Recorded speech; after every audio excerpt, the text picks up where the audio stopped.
Hey guys, it is a beautiful Saturday morning. Yes, Saturday. My days kind of blend together sometimes, but it is a beautiful Saturday morning. It's one of our last warm days where we can actually, wear t-shirts.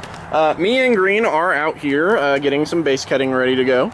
So what we are doing is this is another set of the spring forests, and then we are also putting together for a client a new set that is going to be rocky boulders to match the spring forests and a set of hills. So we're going to be cutting up a bunch of those. This is also really good because Greene is learning how to cut bases, and then he's going to be experienced on that and probably be in charge of cutting bases for quite a while, just till he gets a lot of experience with it. So we will be doing some clips of this, and then we're going to attach it all in a studio update throughout the day as we get more training done.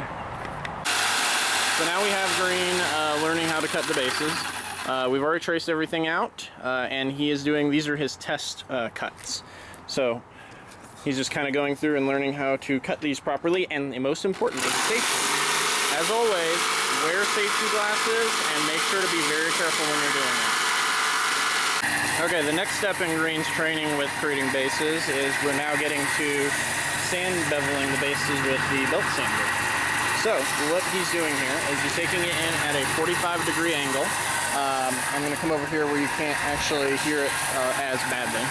And he's running it along the edge. Now the reason he's running it along the curved edge is when you're going inside the curves, which I shall show you one of them right here. Like if you see right here, this curve, you cannot bevel that on the flat side of the belt sander, so that's why you take it along the curved edge and you get that nice smooth 45-degree angle. Now when we are done with these, we are going to actually still do hand sanding on them, which helps take off all this this excess that you see on the bottom and top edges, and also it lets us even out any areas that we just weren't able to fix on the actual pieces. I think we had one of them had a little bit of an edge that we just weren't able to correct. I think it's on one of the other ones. But Greene, are you having fun with this so far? There you go. I like that attitude. This is actually, he's doing really well with the power tools. I gave him quite a long lecture on safety and procedures and everything, and he's got the safety glasses on, and he's already learned a couple of lessons that I've learned over the course of working with power tools as well. I had the drill out here also because working with new tools, which I'm going to come over here and show you. These drill bits, these are the hollow saw, or not hollow saw, what are they called? They are carbon steel hole saw set. Now, the downside is I've learned, I tested it out a little bit ago and I had to toss the chunk of hardboard. You can't use really a hand drill with this. So I have a feeling I'm going to have to purchase a drill specifically to use these. But the goal is to be able to cut rounded bases that are absolutely perfect. Because I will show you that I have attempted in the past to get them as close as possible. And obviously that is not a circle. This is as close as I can really get, conceivably. And let me get this out of the floor. Don't want to step on the... This place is a mess right now. We're getting ready to actually go through and clean it all up. But as you can see, these are relatively round, but they're not perfectly round.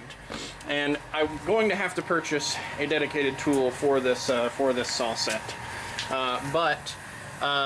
Once I do get that, we'll be able to create, obviously, as you can see, some really perfectly round pieces. We're also talking about standardizing our templates for terrain. So rather than having to come out here and build all these from scratch every time we get a project, we're just going to start creating interesting shapes. And these interesting shapes will be on templates, which we will then apply to this and start keeping an inventory of those around so we can just, skip that step, make project workflow go a lot faster.